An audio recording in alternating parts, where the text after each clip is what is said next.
नमस्कार। तो आज हम डिस्कस करेंगे Himachal Pradesh public service commission का प्रीवियस पेपर। जो प्रीवियस पेपर है ये तहसीलदार का 2018 का पेपर है। इसका हमने एचपीजीके का सेक्शन जो था वो पहले डिस्कस कर लिया था, जो आपको मिल जाएगा प्लेलिस्ट में स्पेसिफिक रूप से। तो प्लेलिस्ट में आप देख लीजिएगा। आज हम पॉलिटी का सेक्शन डिस्कस करेंगे।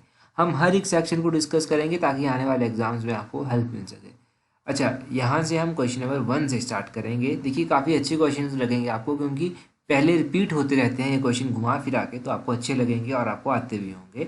अगर नहीं भी आते होंगे तब आपको पता चल जाएगा एग्जैक्टली। क्वेश्चन नंबर 1 देखिए, यहाँ पर पूछा गया है in the 73rd constitutional amendment 1/3 seats for the women are reserved in panchayati raj under which article. तो ये यहाँ पर कहा गया है कि जो 73rd कॉन्स्टिट्यूशनल अमेंडमेंट है ये किसके साथ डील करती है? पंचायती राज के साथ डील करती है। अब पंचायती राज के साथ डील करती है, पहली बात आपको ये पता चल गई। दूसरी बात यहाँ पर कही गई है कि यहाँ पर 1/3 सीट्स की रिजर्वेशन किसको दी गई है? महिलाओं को दी गई है। दो क्वेश्चन तो आपके यही बन गए। अब यहाँ पर पूछा गया है कि कौन सा आर्टिकल जो है इसके साथ डील करता है। तो इसके साथ एग्जैक्टली कोई आर्टिकल डील करता है, वो आर्टिकल 243D है। ऑप्शन डी सही आंसर होगा। अब यहाँ से तीन क्वेश्चन तो आपने क्लियर कर लिए। एक तो 73rd constitutional amendment, 1/3 seats are reserve for women, और article 243 provide 1/3 seats for women. अब यहाँ से एक और क्वेश्चन बनता है कि कौन सा पार्ट इंडियन कॉन्स्टिट्यूशन का जो है वो पंचायती राज के साथ डील करता है। तो पार्ट 9 जो है, 9 यानी कि 1x, इस तरह से लिखा जाता है 9 को 1x, ठीक है। तो पार्ट 9 जो है वो किसके साथ डील करता है? पंचायती राज के साथ डील करता है। अब पंचायती राज जो है वो तो विलेज लेवल पर हो गया। अगर हम सिटीज़ में जाएंगे तो वहाँ पर म्यूनिसिपलिटीज़ हो गया। तो पार्ट 9A, इसके साथ ए लगा देंगे तो ये म्यूनिसिपलिटीज़ के साथ डील करता है। अगर इसके साथ बी लगा दिया जाएगा तो ये कोऑपरेटिव सोसाइटीज़ के साथ डील करता है। तो ये आपको तीनों के तीनों आर्टिकल 9, 9A, 9B याद रखने हैं। आर्टिकल 243D याद रखना है, ताकि आपको जो है एग्जाम में हेल्प मिल सके। अगला क्वेश्चन देखते हैं, यहीं पर देख लीजिए इसी क्वेश्चन को पहले। तो यहाँ पर पूछा गया है विच article of Indian constitution empower president all the executive powers. तो प्रेसिडेंट के साथ कुछ आर्टिकल्स डील करते हैं। ये पूछता है कौन सा आर्टिकल है जो प्रेसिडेंट को एग्जीक्यूटिव पावर जो है वो दिलाता है। तो आर्टिकल 53 जो है इंडियन कॉन्स्टिट्यूशन का, वो इसके बारे में बात करता है। ऑप्शन बी सही आंसर है। अब आर्टिकल 53 जो है वो एग्जीक्यूटिव पावर और प्रेसिडेंट की बात करता है। प्रेसिडेंट के साथ जो है एक ही नहीं और भी बहुत सारे आर्टिकल हैं। जैसे कि आर्टिकल 52 किसकी बात करता है? तो ये प्रेसिडेंट ऑफ इंडिया की बात करता है। किसकी? प्रेसिडेंट ऑफ इंडिया की बात ये करता है। आर्टिकल 53 जो है एग्जीक्यूटिव पावर की बात करता है। और आर्टिकल 54 किसकी बात करता है? ये इलेक्शन ऑफ प्रेसिडेंट की बात करता है। किसका? इलेक्शन ऑफ प्रेसिडेंट की ये बात करेगा। और उसके बाद आर्टिकल 55 की बात करें तो आर्टिकल 55 जो है बात करता है कि जो इलेक्शन का प्रोसीजर होगा, मैनर इलेक्शन का जो होगा प्रेसिडेंट के, वो क्या होगा। तो manner of election of president के बारे में ये बात करता है। तो ये चार आर्टिकल आपको पता चले, ज़्यादा स्ट्रेस नहीं लीजिएगा, बस ये चार आर्टिकल याद रख लीजिए। अगर आपने कुछ नहीं पढ़ा है तब भी याद रखिए इनको। अगर आपको सभी आर्टिकल्स आते हैं तब भी आप इन चार के चार आर्टिकल्स को रिवाइज कर लीजिए। अगला क्वेश्चन देखिए, क्वेश्चन नंबर 2 पे चलते हैं। 2 में क्या पूछा गया है? Electoral college for the election of president of India consist of. तो election of president of India का होता है जब, तब उसके लिए कौन कौन से मेंबर जो हैं वहाँ पर रिस्पॉन्सिबल होते हैं। यहाँ पर देखिए चार ऑप्शंस आपके पास दी गई हैं। तो इस जब प्रेसिडेंट का इलेक्शन होता है तो उसमें सभी इलेक्टेड मेंबर्स होते हैं, both the houses of parliament, यानी कि लोकसभा के भी इलेक्टेड मेंबर्स होंगे और राज्यसभा के भी इलेक्टेड मेंबर होंगे। और इलेक्टेड मेंबर होंगे स्टेट लेजिस्लेटिव असेंबलीज के। जो स्टेट लेजिस्लेटिव असेंबलीज होती हैं, हमारी विधानसभा होती हैं, उनके भी इलेक्टेड मेंबर वहाँ पर होंगे। तो इसका सही आंसर क्या है? इसका सही आंसर है option C, all the elected members of both the houses of parliament and the elected member of state legislative assemblies. अब क्वेश्चन ये बन जाता है कि किसको प्रेसिडेंट बनाया जा सकता है। तो ये प्रेसिडेंट बनाने के लिए पहले तो इन्होंने एक एज का क्राइटेरिया रख दिया है कि आपकी एज जो है वो पूरी होनी चाहिए। कितनी एज इसके लिए होनी चाहिए? अगर 35 ईयर्स एज कंप्लीट कर ली है तब आप इसके लिए जो है वो एलिजिबल है। और अगर आप इंडिया के सिटीजन हैं तब भी आप एलिजिबल हैं। और अगर आप लोकसभा के मेंबर्स के लिए एलिजिबल हैं तब भी आप इसके लिए एलिजिबल हैं।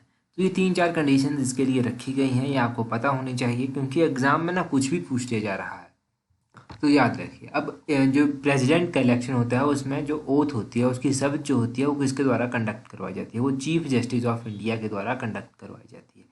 याद रखिएगा चीफ जस्टिस ऑफ इंडिया, कहीं वाइस प्रेसिडेंट के ऊपर कंफ्यूज मत होइए।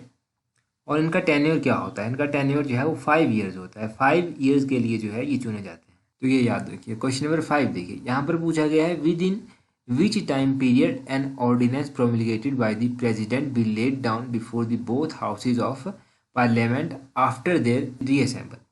तो आपको पता होगा कि प्रेसिडेंट्स के पास ऑर्डिनेंस की पावर होती है। हमीरपुर बोर्ड में पूछ लिया जाता है कि कौन सा आर्टिकल जो है वो प्रेसिडेंट के ऑर्डिनेंस की पावर के साथ डील करता है।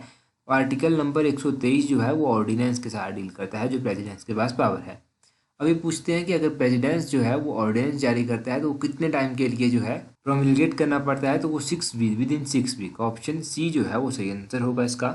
तो दो चीज़ें आप यहाँ से याद रखेंगे, एक तो 6 वीक याद रखेंगे, दूसरा 123 आर्टिकल भी आप याद रखेंगे। ठीक है, एग्जामिनर कुछ भी पूछे आपको पता होना चाहिए।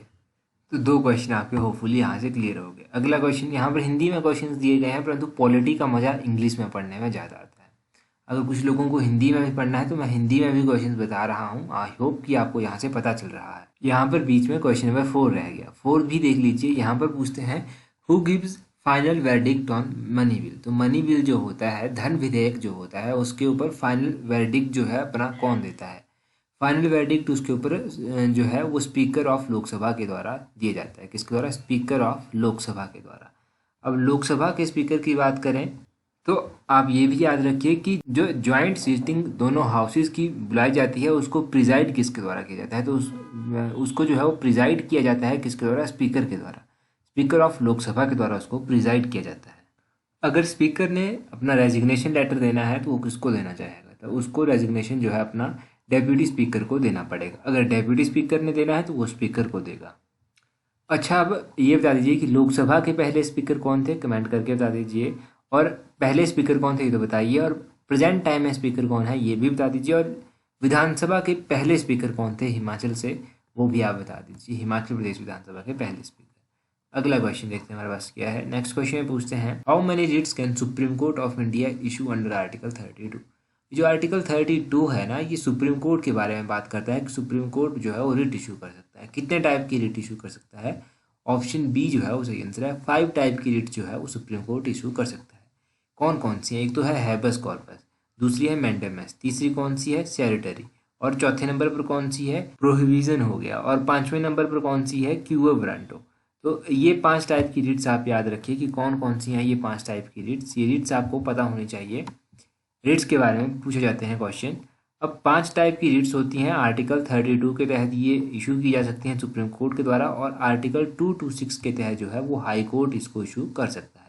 ये भी आपको पता होना चाहिए। आर्टिकल 226 कौन सा ऐसा आर्टिकल है जो राइट टू कॉन्स्टिट्यूशनल रेमेडीज के साथ डील करता है? तो राइट टू कॉन्स्टिट्यूशनल रेमेडीज के साथ जो है आर्टिकल नंबर 32 डील करता है। ये भी आपको पता होना चाहिए कि आर्टिकल नंबर 32 किसके साथ डील करता है। ठीक है, तो ये 3-4 क्वेश्चन आपके यहाँ से क्लियर हो गए। ये 3-4 क्वेश्चन तो पता चले। यहाँ पर देखिए नेक्स्ट क्वेश्चन, यहाँ पर पूछते हैं article 1 of the constitution described India as. India constitution का जो आर्टिकल नंबर 1 है वो किसके साथ बात करता है? वो किसके बारे में बात करता है? Union of state. Option A जो है वो सही आंसर है। वैसे एग्जैक्टली हम बात करें कि आर्टिकल 1 किसके साथ डील करता है, तो ये डील करता है name of territory of union. तो इसके बारे में भी आपको कन्फ्यूजन नहीं होना चाहिए कि ये यूनियन ऑफ इंडिया के स्टेट के साथ डील करता है या फिर name and territory of union के साथ डील करता है। तो ये एक ही बात हुई। अच्छा, ऐसा कौन सा आर्टिकल है जो फॉर्मेशन ऑफ न्यू स्टेट के बारे में बात करता है या फिर बाउंड्रीज को अल्टर करना है उसके बारे में बात करता है? तो आर्टिकल नंबर 3 जो है इंडियन कॉन्स्टिट्यूशन का वो बात करता है किसके बारे में? फॉर्मेशन ऑफ न्यू स्टेट, या फिर कोई किसी भी स्टेट की बाउंड्रीज को अल्टर करना है, मतलब उसको काटना है, छोटा करना है, बड़ा करना है, उसके बारे में भी आर्टिकल 3 डील करता है। अब राइट टू इक्वलिटी के बारे में कौन सा आर्टिकल डील करता है? तो आर्टिकल 14 टू आर्टिकल 18 जो है वो राइट टू इक्वलिटी के साथ डील करता है। राइट टू फ्रीडम के साथ कौन सा आर्टिकल डील करता है? आर्टिकल 19 टू आर्टिकल 22 जो है वो राइट टू फ्रीडम के साथ डील करता है। राइट अगेंस्ट एक्सप्लॉयटेशन के साथ कौन सा आर्टिकल डील करता है? आर्टिकल नंबर 23 टू 24 जो है इसके साथ डील करता है। Right to freedom of religion के साथ कौन सा आर्टिकल डील करता है? तो आर्टिकल 25 से लेकर आर्टिकल 28 तक जो है वो right to freedom of religion के बारे में बात करते हैं। कल्चरल एंड एजुकेशनल राइट कौन से तहत आर्टिकल के तहत आता है? तो आर्टिकल 29 और 30 जो है ये डील करता है कल्चरल एंड एजुकेशनल राइट के साथ, और राइट टू कॉन्स्टिट्यूशनल रेमेडीज, ये तो हमने अभी पढ़ा कि आर्टिकल 32 जो है वो डील करता है। तो सारे के सारे फंडामेंटल राइट्स भी आपने जान लिए। 7 देखिए, 7 में पूछते हैं idea of directive principle of state policy has been borrowed from constitution of which country.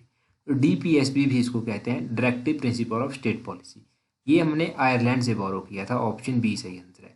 अब आयरलैंड से तो हमने DPSP बोरो किया था, USA से हमने फंडामेंटल राइट जो था वो बोरो किए थे, और फंडामेंटल ड्यूटीज़ की बात करें तो हमने USSR यानी कि रशिया से डील की बोरो की थी, और हमने सिंगल सिटीजनशिप जो था वो कहाँ से बोरो की थी, तो वो हमने डिस्कस की बोरो की थी ब्रिटिश कॉन्स्टिट्यूशन से। रूल ऑफ लॉ हमने कहाँ से बोरो किया था, वो भी हमने ब्रिटिश कॉन्स्टिट्यूशन से ही बोरो किया था। तो ये आप याद रखिए। क्वेश्चन नंबर नेक्स्ट देखिए, यहाँ पर पूछते हैं what was the total strength of Lok Sabha on 31 दिसंबर 2017। तो उस टाइम इलेक्शन हुए थे तब ये क्वेश्चन पूछ लिया था। अब उस टाइम के हिसाब से ही अगर हम अभी भी बात करें तो इसका ऑप्शन है सही आंसर है 538। उस टाइम 538 स्ट्रेंथ जो था इसकी थी 31 दिसंबर 2017 को। तो इसके बारे में ज़्यादा डिस्कस नहीं करेंगे, उस टाइम का ये क्वेश्चन है। अभी अगला क्वेश्चन देखिए, यहाँ पर पूछते हैं which article of Indian constitution provide the right to form political party.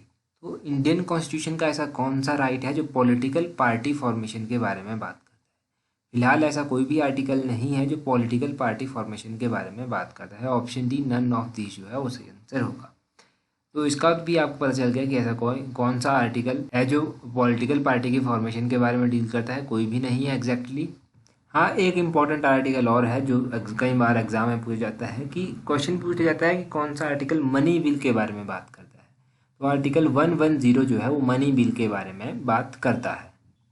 और फंडामेंटल ड्यूटीज़ के साथ कौन सी आर्टिकल बात करता है, तो आर्टिकल 51A।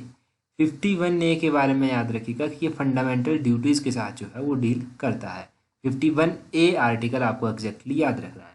क्वेश्चन नंबर 11 देखिए, यहाँ पर पूछा है the first factory act was passed in the time of. ये जो पहला फैक्ट्री एक्ट था ये किसके कार्यकाल के दौरान जो था वो पारित हुआ था। तो पहला फैक्ट्री एक्ट पूछा है, और पूछा है कि किसके कार्यकाल के दौरान में ये पारित हुआ था। ये एक्ट जो था ये लॉर्ड रिपन के कार्यकाल के दौरान जो था वो पारित हुआ था। ऑप्शन सी सही आंसर है। अब लॉर्ड रिपन के कार्यकाल के दौरान तो ये पारित हुआ था, परंतु कब हुआ था, 1881 में हुआ था। एलाइड वगैरह में ये क्वेश्चन कई बार पूछा गया है, और ये भी पूछा गया है कि कब ये पारित हुआ था, तो 1881 में हुआ था। अब लॉर्ड रिपन के कार्यकाल के दौरान जो था वो इल्बर्ट विल कंट्रोवर्सी भी हुई थी। तो इल्बर्ट विल कंट्रोवर्सी किसके कार्यकाल के दौरान हुई थी, लॉर्ड रिपन के कार्यकाल के दौरान। हंटर कमीशन कब आया था, हंटर कमीशन भी जो था इन्हीं के कार्यकाल के दौरान जो था वो अपॉइंट किया गया था, और ये कमीशन जो था ये एजुकेशन से संबंधित था। बाकी देखिए ऑप्शन में लॉर्ड कैनिंग दिया गया है, तो लॉर्ड कैनिंग के बारे में भी आप एक क्वेश्चन जान लीजिए। लॉर्ड कैनिंग के कार्यकाल के दौरान जो था वो, तो उस टाइम का कंट्रोल जो था वो ईस्ट इंडिया कंपनी से छीन कर जो था वो क्राउन को दे दिया गया था, यानी कि जो उस टाइम क्राउन थे वो अब इस कंट्रोल को देखते थे, भारत का जो कंट्रोल था। और उसी तरह लॉर्ड लॉरेंस के बारे में बात करें तो लॉर्ड लॉरेंस के कार्यकाल के दौरान जो था वो हाई कोर्ट एस्टेब्लाइज किए गए थे कैलकाटा, बॉम्बे और मद्रास में। और उसी तरह लॉर्ड डफरिन के बारे में बात करें तो लॉर्ड डफरिन के कार्यकाल के दौरान जो था वो इंडियन नेशनल कांग्रेस की स्थापना की गई थी। कब की गई थी इंडियन नेशनल कांग्रेस की स्थापना, ये आप कमेंट करके बता दीजिए कि इंडियन नेशनल कांग्रेस की स्थापना कब की गई थी। बाकी एक और इम्पॉर्टेंट बात है कि जो नया चैनल हमने इंट्रोड्यूस किया है उसका लिंक नीचे डिस्क्रिप्शन बॉक्स में दिया गया है, वहाँ से आप हमें ज्वाइन कर सकते हैं चैनल पर। और टेलीग्राम, इंस्टाग्राम, फेसबुक, इन सभी का लिंक नीचे डिस्क्रिप्शन बॉक्स में दिया गया है, इन सभी पर भी आप हमें ज्वाइन कर सकते हैं। तो that's all for today. Thank you very much.